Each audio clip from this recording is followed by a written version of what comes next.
Último Llamado Divino presenta el gran seminario profético Daniel y Apocalipsis.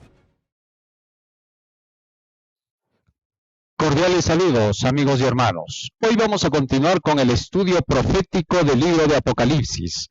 Hoy vamos a repasar el capítulo 4 de Apocalipsis ya. Antes de poder iniciar, vamos a hacer una oración.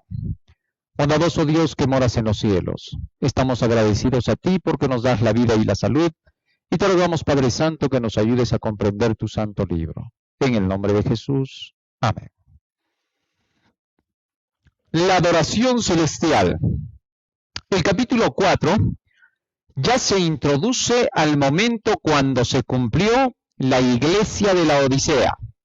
No olvidemos que la iglesia de la Odisea representa a la iglesia que empezaba desde 1844, una iglesia donde todos pasan purificándose para llegar a obtener el trono celestial.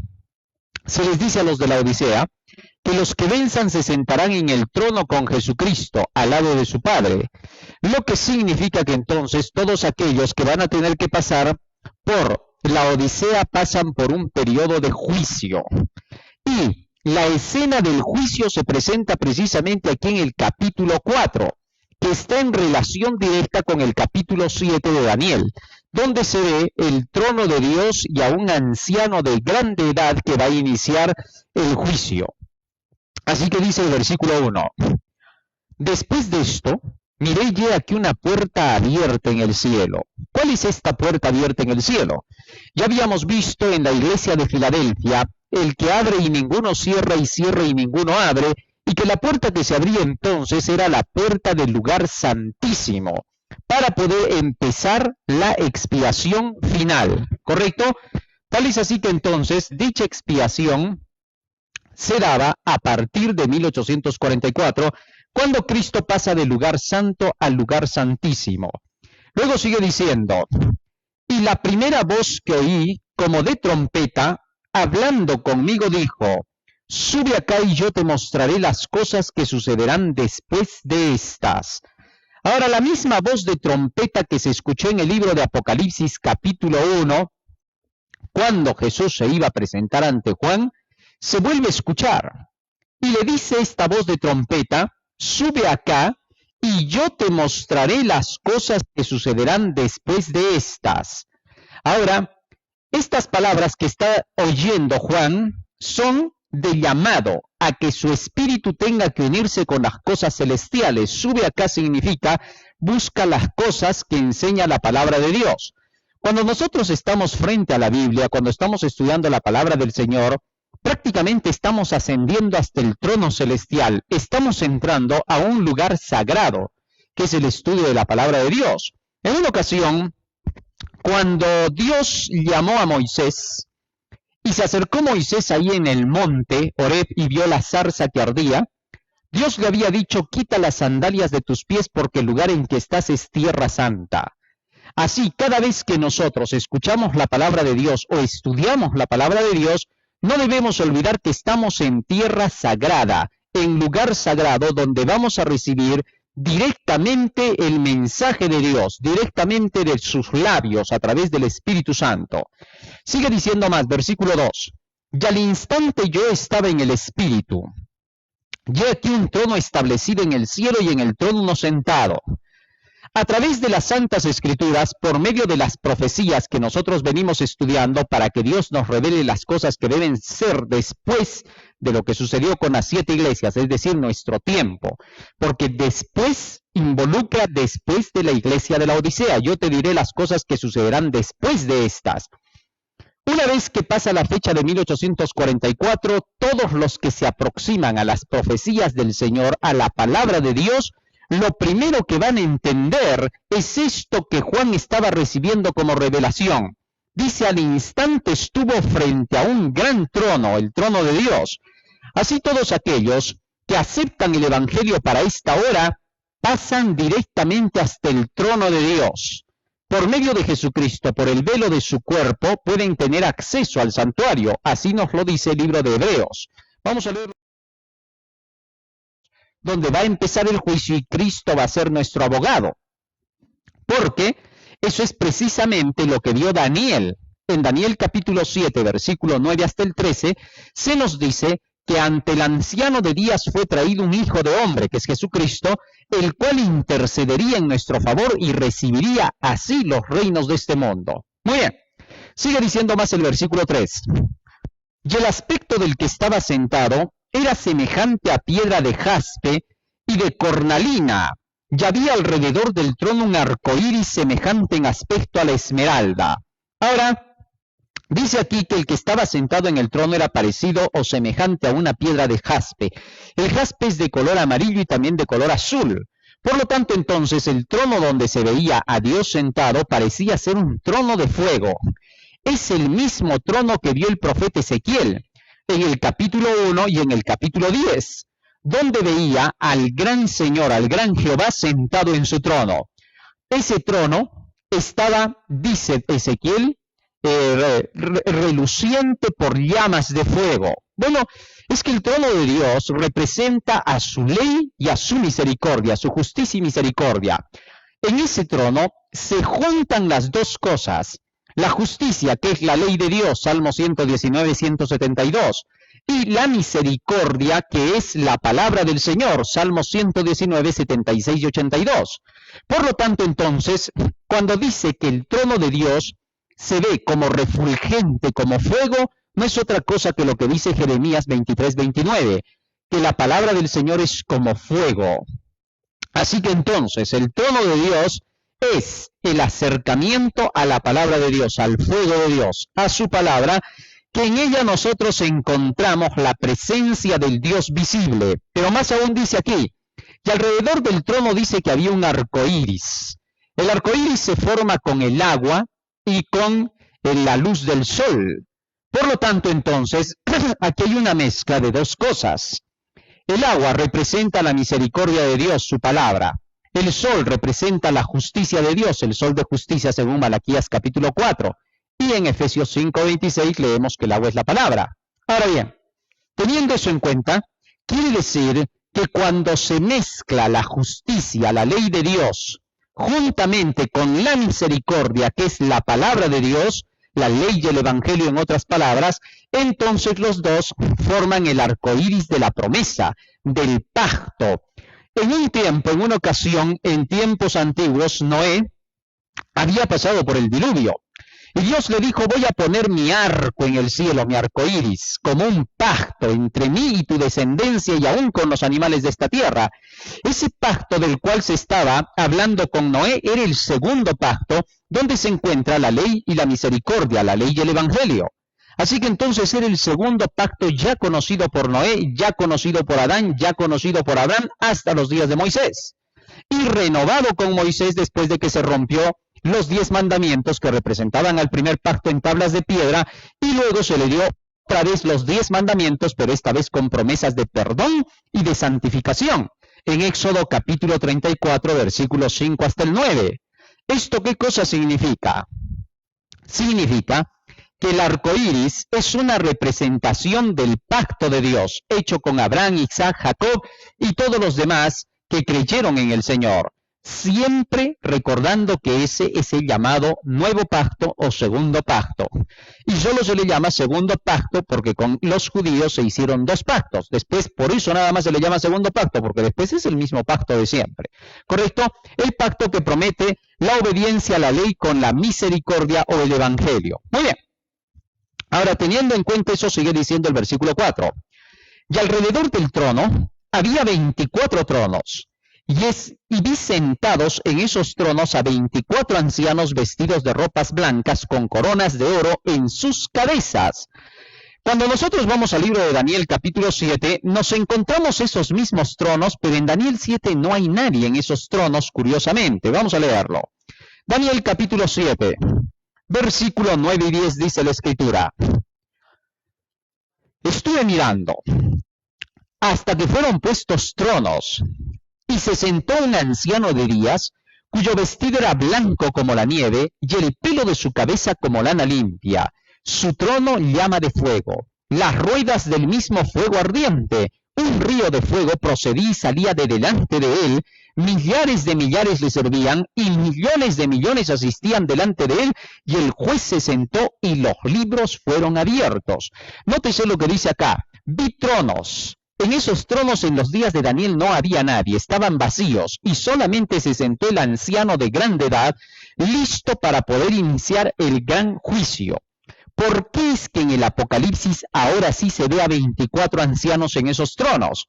Bueno, sencillo, porque estos deben aparecer entonces para el Nuevo Testamento, y solo pueden aparecer con la llegada de Jesucristo.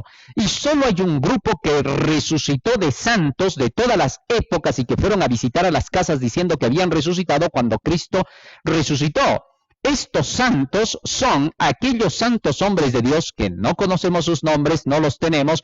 Podríamos de repente especular con algunos nombres del pasado, pero no podemos determinar quiénes hayan sido, ya que en un texto Jesús dice que estarán sentados en sus tronos Abraham, Isaac y Jacob.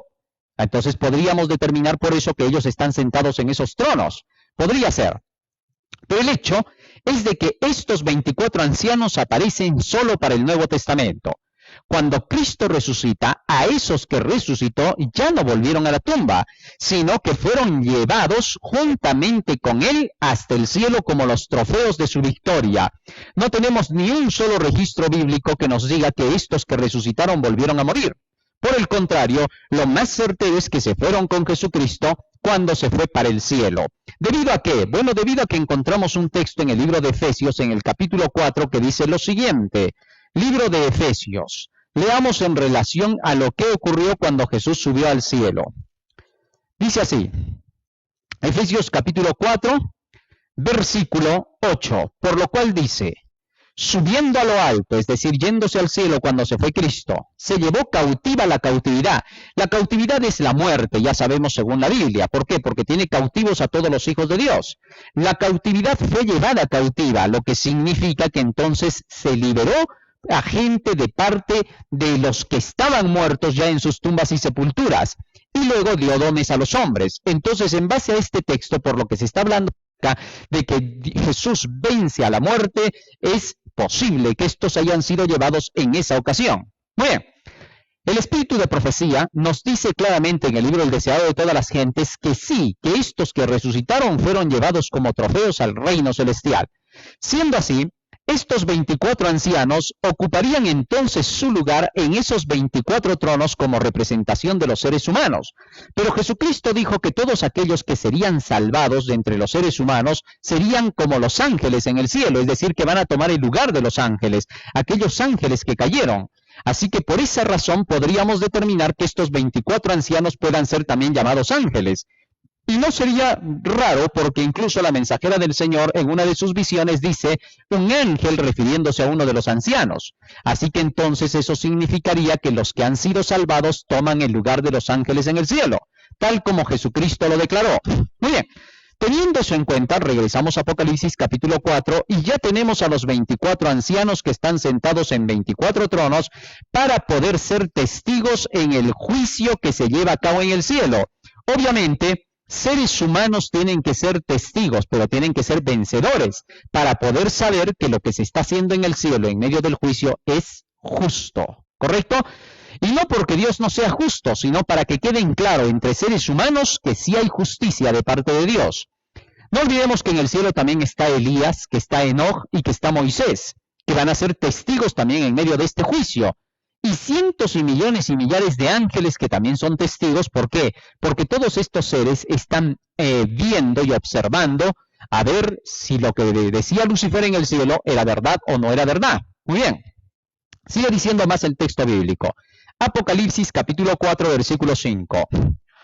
Y del trono salían relámpagos y truenos y voces, y delante del trono ardían 7 lámparas de fuego, las cuales son los 7 espíritus de Dios. Ahora bien, los relámpagos y truenos en la Biblia representan a la palabra de Dios. En una ocasión cuando Jesucristo estuvo enseñando y predicando, se oyó una voz del cielo que decía, este es mi Hijo amado. Y que la gente que estuvo cercana dijo, hemos oído un trueno, pero en realidad era la voz de Dios que le estaba hablando a Jesucristo. Por tanto, entonces, de en medio de ese trono sale todo eso, la palabra del Señor, como truenos y relámpagos, porque son las formas en que Dios habla, desde ese trono que ya hemos dicho que es un trono de fuego y que representa la palabra de Dios, la ley y el evangelio. Sigue diciendo más. Dice que también habían 7 lámparas que estaban ardiendo de fuego, las cuales son los 7 espíritus de Dios. Ahora, el número 7 ya hemos dicho que es un número perfecto, y cuando dice los 7 espíritus de Dios se está refiriendo al Espíritu de Dios totalmente repartido por toda la tierra. Y los 7 candelabros hemos dicho que son las 7 iglesias. ¿Por qué? Porque así lo dice Apocalipsis capítulo 1, versículo 20 y 21. Fíjense lo que dice allí. Apocalipsis capítulo 1, versículo 20. El misterio de las 7 estrellas que has visto en mi diestra son los de los 7 candeleros de oro. Las 7 estrellas son los ángeles de las 7 iglesias, y los 7 candeleros que has visto son las 7 iglesias. Por lo tanto, entonces, eso quiere decir que las 7 iglesias, todos los periodos por los que ha pasado la iglesia, en todo momento han estado frente al trono de Dios. Dios está al cuidado de su iglesia por todos los periodos que pasó.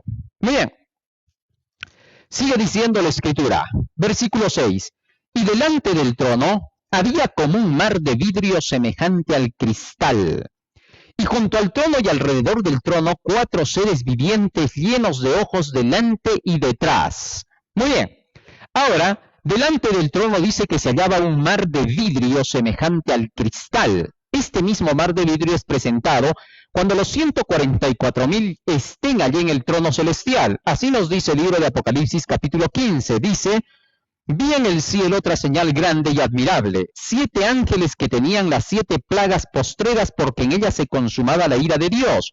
Y vi también como un mar de vidrio mezclado con fuego, y a los que habían alcanzado la victoria sobre la bestia y su imagen y su marca, y el número de su nombre en pie sobre el mar de vidrio con las arpas de Dios.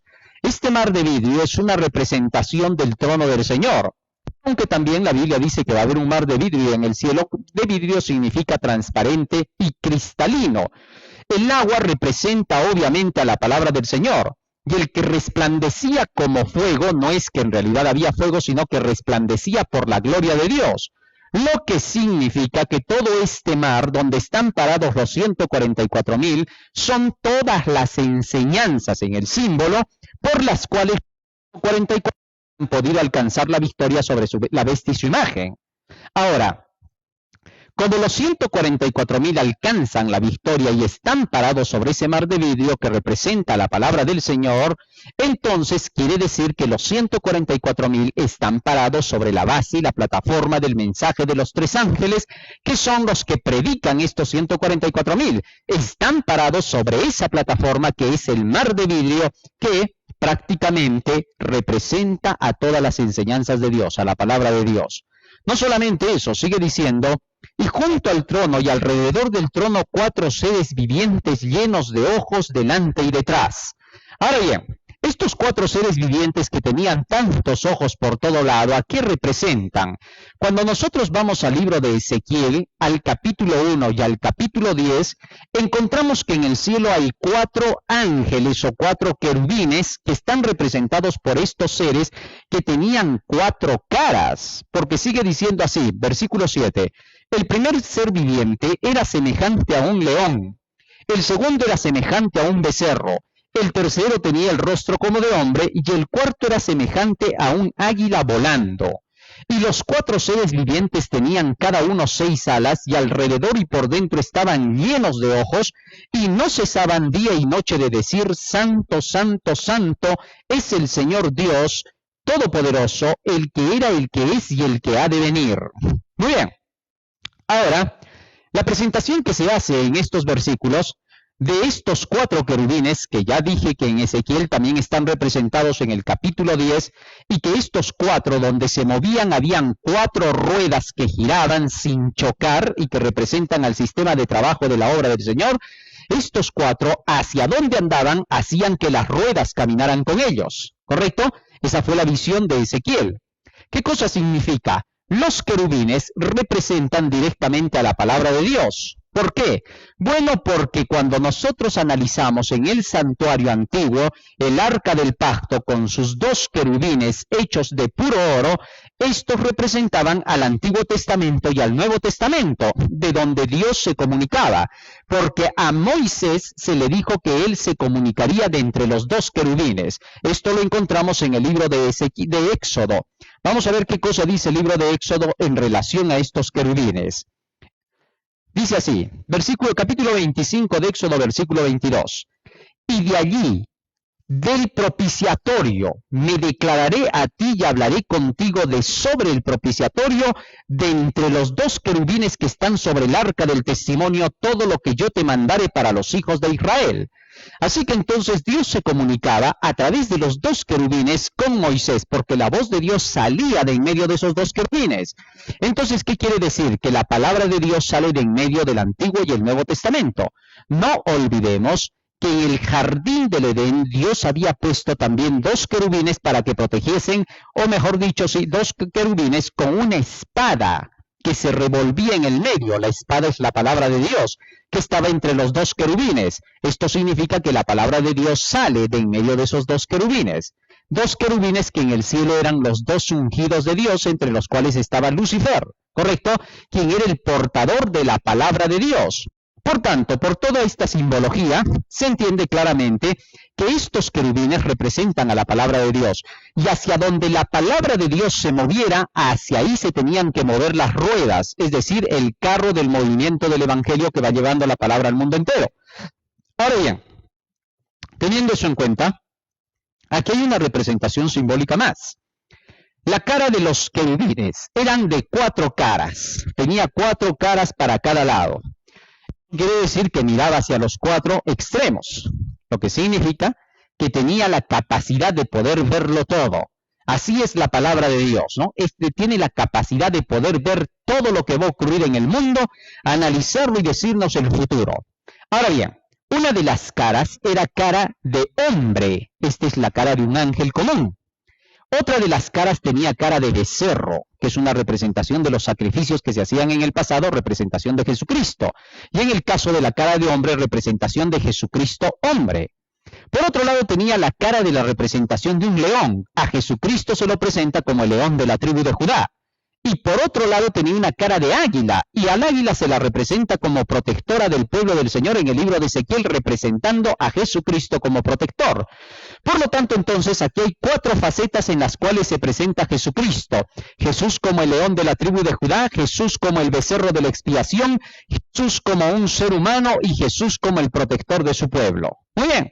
Ahora, teniendo eso en cuenta, todo este Jesús es presentado en la Biblia en estas 4 formas. Y en las 4 formas, estos querubines todo el tiempo decían, Santo, Santo, Santo, santifícanos en tu verdad, tu palabra es la verdad.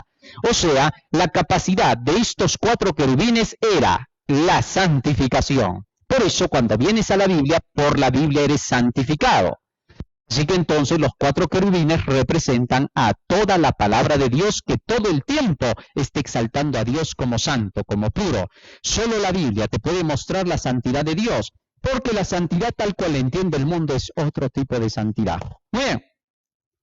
Sigue diciendo más. Los 4 seres decían, Santo, Santo es el Señor Dios Todopoderoso, el que era, el que es y el que ha de venir. Se lo presenta a Dios como preexistente, existente y como que va a estar en el futuro. Así que entonces se lo recuerda constantemente en el Apocalipsis a Dios como el Alfa y el Omega, el que tiene toda la verdad, el que dice lo que es, lo que era y lo que va a ser.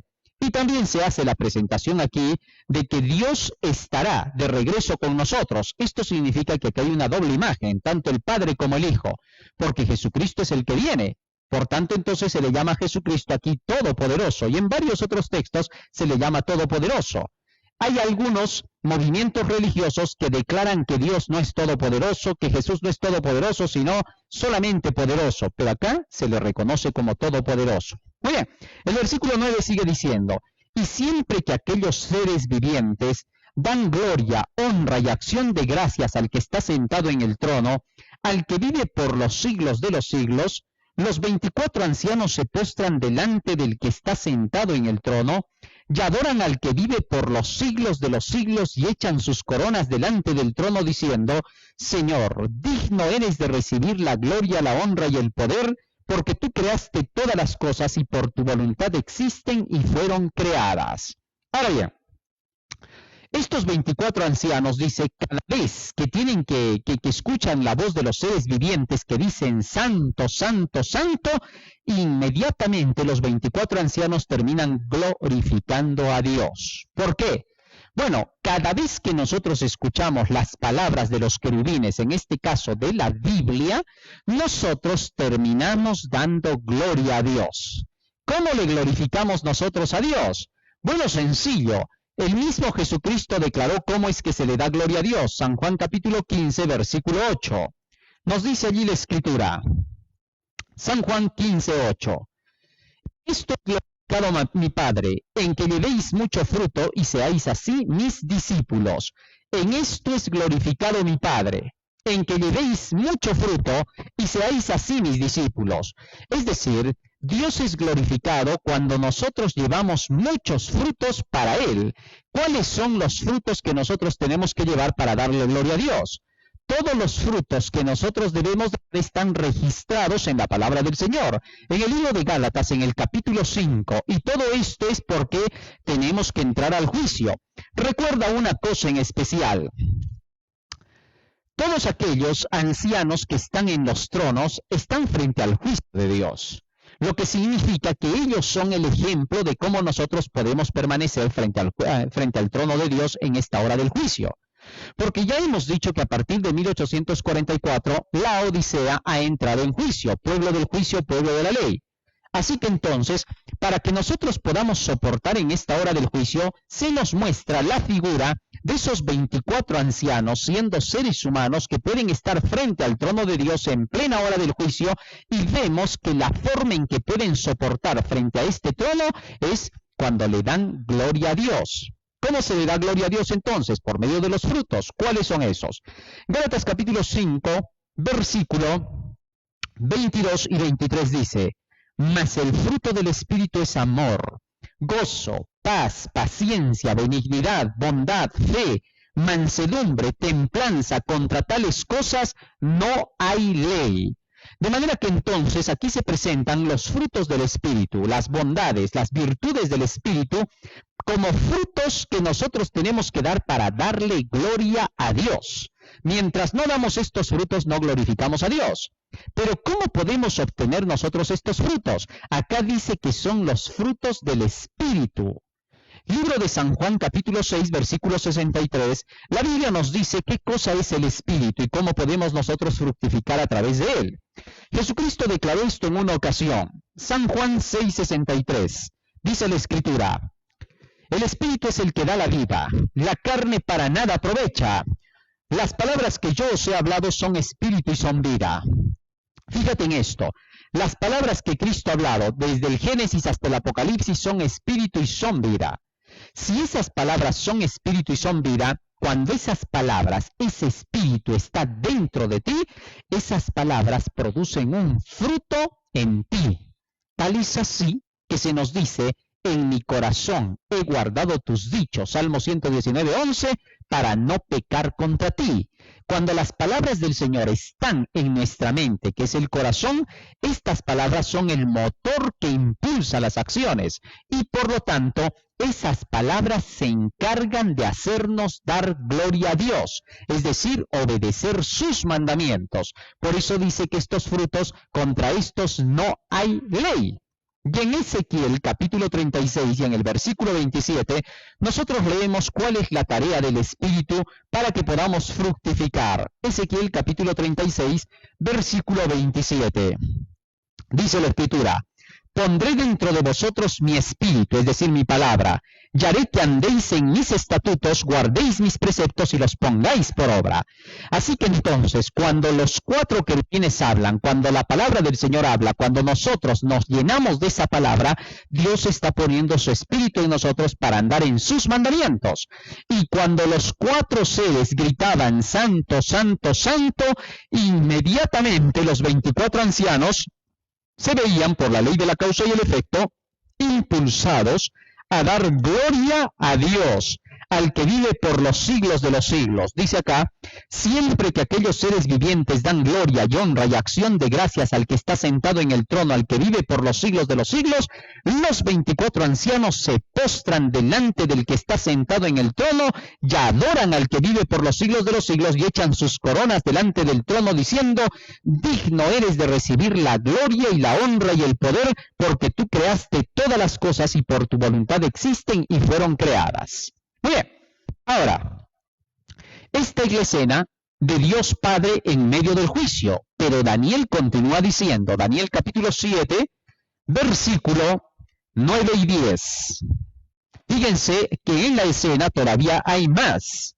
Dice la Escritura, estuve mirando hasta que fueron puestos tronos y se sentó un anciano de días cuyo vestido era blanco como la nieve, su cabeza como lana limpia, y su trono llama de fuego y las ruedas del mismo fuego ardiente. Un río de fuego procedía y salía de delante de él. Millares de millares le servían y millones de millones asistían delante de él. El juez se sentó y los libros fueron abiertos. Iba a empezar el juicio. Versículo 13. Miraba yo en la visión de la noche, y he aquí que con las nubes del cielo venía uno como un hijo de hombre, que vino hasta el anciano de días, y le hicieron acercarse delante de él. Versículo 14. Y le fue dado dominio, gloria y reino, para que todos los pueblos, naciones y lenguas le sirvieran. Su dominio es dominio eterno que nunca pasará, y su reino uno que nunca será destruido. Así que entonces, mientras estaba el Padre listo para el juicio, se aproximó el Hijo del Hombre, que es Jesucristo, para poder presentarse ante el Padre e interceder por la humanidad. Esta es la escena del juicio con Cristo como su intercesor. Y cuando vamos a Apocalipsis, al capítulo 5, allí nosotros encontramos esa escena donde Jesucristo se presenta delante del anciano. ¿Cómo así? Dice así, capítulo 5, versículo 1. Vi en la mano derecha del que estaba sentado en el trono un libro escrito por dentro y por fuera, sellado con 7 sellos. Y vi a otro ángel fuerte que pregonaba a gran voz, ¿quién es digno de abrir el libro y desatar sus sellos?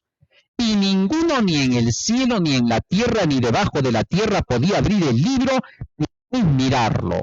Y lloraba yo mucho, porque no se había hallado a ninguno digno de abrir el sello, ni de leerlo, ni de mirarlo. Y uno de los ancianos me dijo, no llores, he aquí que el león de la tribu de Judá, la raíz de David, ha vencido para abrir el libro y desatar sus 7 sellos. Ahora, aquí se presenta Jesús como el león de la tribu de David, listo para poder abrir el libro con sus 7 sellos.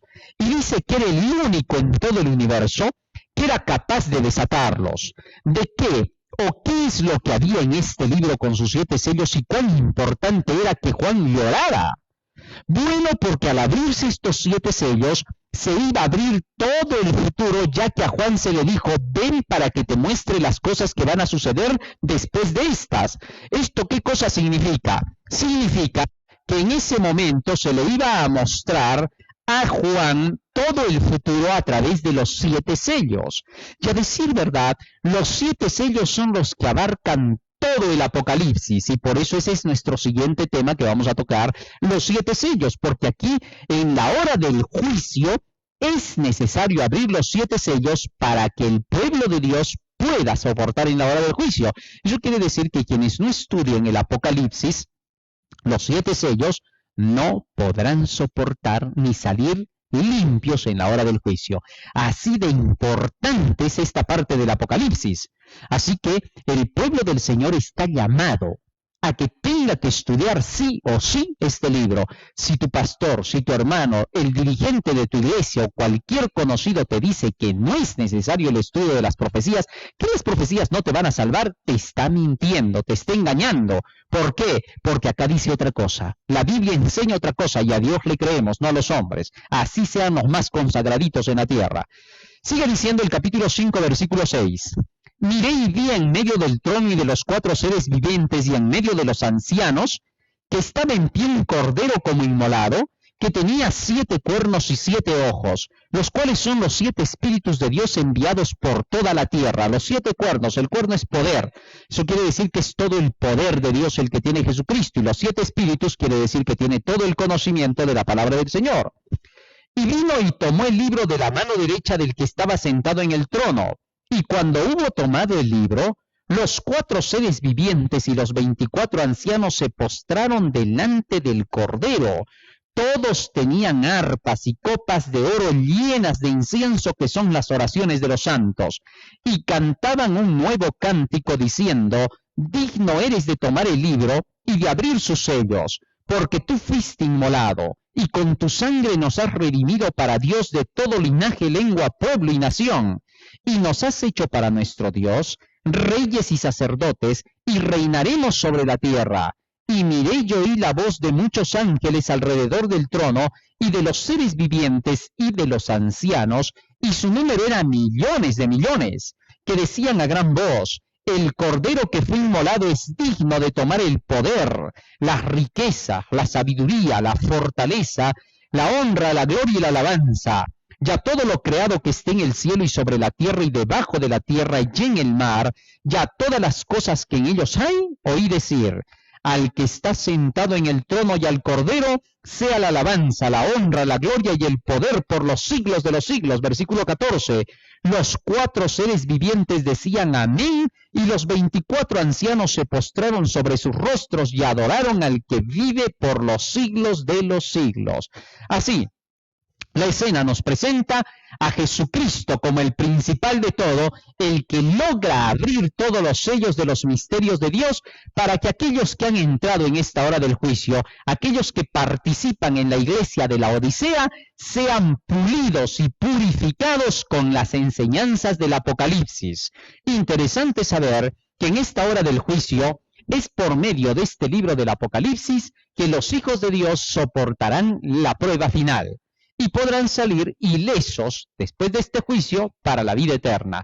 Quiera Dios, querido hermano, que tú y yo hayamos podido entender esta parte, porque es trascendental, ya que todo el Apocalipsis girará en torno a la expiación final de Cristo hecha en el lugar santísimo.